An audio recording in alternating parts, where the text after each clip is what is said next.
Hi friends, Amy right here with Afterschool Toolbox.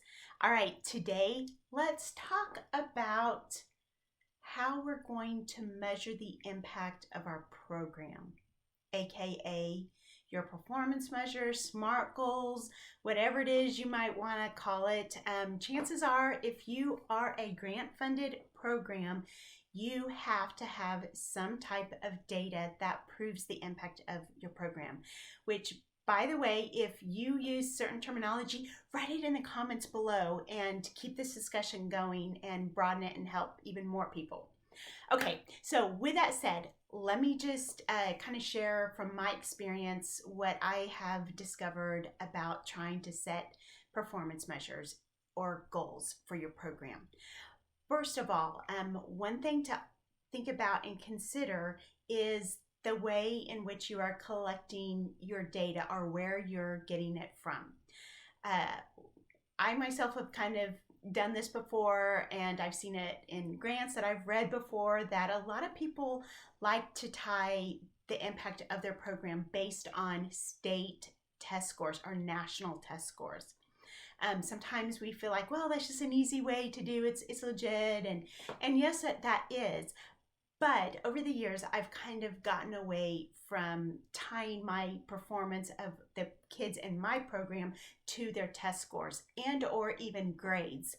Okay, so think about that, and let me explain why I don't like using that to use as data for my program. Okay, so one thing that we need to think about is those state or national test scores.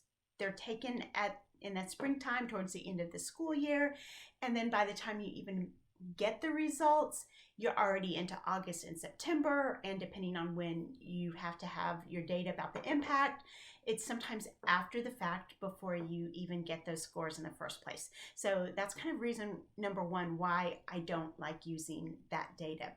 The second reason why I don't like using those national test scores is that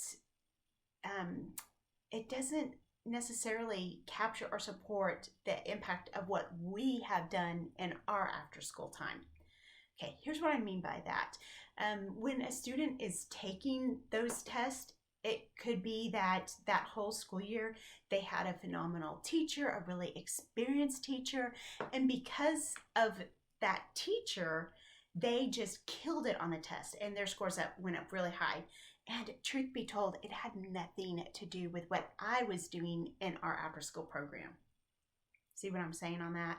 On the opposite too, it could be that the student experienced some horrible trauma right before taking that test. And because of that, their test score went really down. And of course, you don't want that to be reflected as a result of your program, right? So it's those external factors that at the end of the day, it's not providing true impact of your program. So here's my suggestion about what you do as you're trying to determine the impact of your program. Figure out what it is that you're trying to accomplish in your program and use that as your platform and your foundation for determining the impact that your program had on there.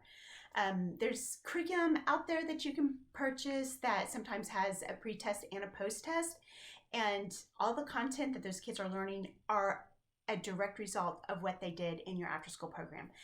That's the kind of data that's going to be a little bit more valuable and really truly more reflective of what it is that you have done in your program. Another thing that I've done also in setting my performance measures, one year we were focusing a whole lot on growth mindset. And so I would do just a kind of like a pre-survey of the students, finding out like what they knew on the topic of growth mindset. And then throughout that whole school year, we had intentional curriculum that was really teaching them about what growth mindset was. And then at the end of the program year, they took that same survey again, but we could tell by the results that it was a direct reflection of what we did in our program because they weren't teaching that during the daytime. And as a result, we saw a huge impact. And that's what it is your donors want to see, or the people who are funding you, or just even your school community or whoever you're catering your program to.